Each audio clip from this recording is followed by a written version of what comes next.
Sorry, I'm distracted with the first one. Okay, yeah. So hi everyone, my name is Suyin. I'm 28 this year, and I actually reached out to Cherry to do this live because I thought it was super cool what she is doing. I found Cherry when she Instagram messaged me like a couple of months ago, and then she said, "Hey, I'm doing YouTube as well." And I checked out your channel, Cherry, and I really liked a lot of things I saw because one, you were a dividend investor, and I'm also a stock investor. So I was like, hey, that's really cool. And I guess the thing that really stood out to me was that you are also working your 9 to 5. So you're fully employed and you're taking time outside of your work to do the things that you want to do. So that's why I thought it would be very valuable to share this with my side of like Suyin Invest and to inspire people who are keen to do things outside of their job. And also I wanted to talk about what that means for us, because we get so consumed in our jobs and it becomes so much tied in with our identity. So I kind of wanted to have that discussion with you today. So we connected via the DMs and we also had a call last week. And I was just really inspired by your story of what inspired you to start this YouTube channel. And you realize that there's a gap between what people teach in school about financial education and what really is required to learn about, how to invest, how to stock pick. And you really want to bridge that gap on top of just working your 9 to 5. You also want to build this other identity, let's say YouTuber or a personal finance, just like account influencer or whatever word you like to use. But I just find it so fascinating. And I feel like for a lot of people who are currently working their 9 to 5s, maybe they think of this as an either or situation. Like I can either just work my 9 to 5 or I can be a personal finance YouTuber. So I just find it really inspirational that you are doing both, just like, I'm doing both, and we're both here to just inspire more 9 to 5 employees to step out of their comfort zone and build more income streams.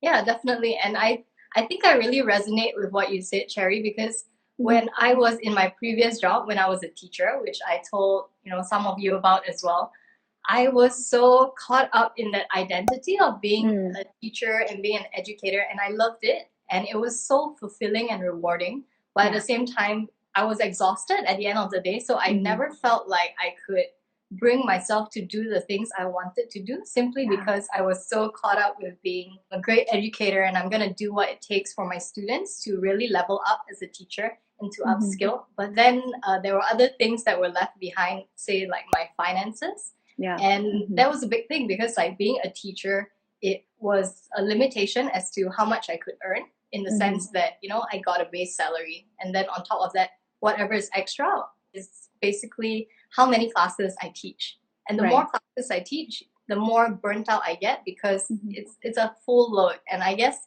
you can really relate with your previous big four firm as well. And I think it's important to have this conversation because there are so many of us out here who are still employees, and being an employee is really fun and it's really comforting and it's very safe with that steady paycheck. That's why I'm still in it. Maybe you can share with us why you are still in your 9 to 5.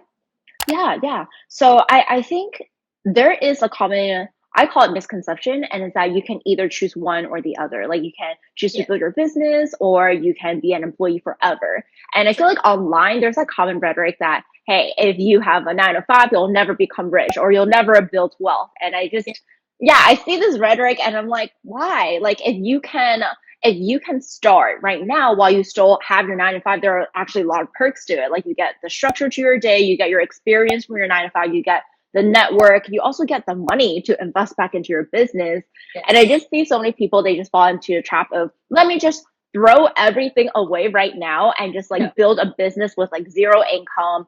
And they don't even plan for what happens if they don't make money in the first month of their business, which really isn't that uncommon. It's not that easy. It doesn't come overnight.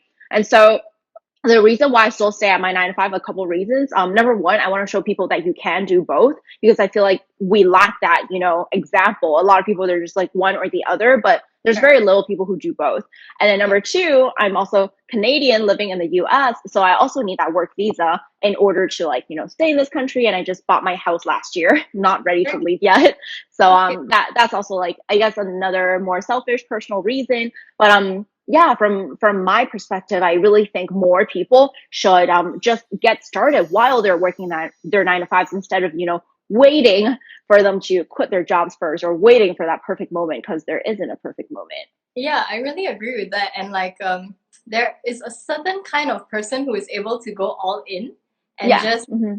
like quit their jobs and just like jump Yeah. into this new venture. And if Right. it works out, fantastic. And Hmm. if it Yeah. doesn't, they'll find a way to survive. Yeah.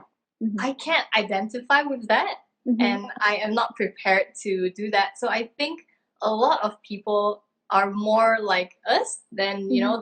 the fully like all in. And when we are in our jobs as well, we get the luxury to Hmm. bide our time and to really Yeah. refine the product or whatever it Yeah. is we are Hmm. working on.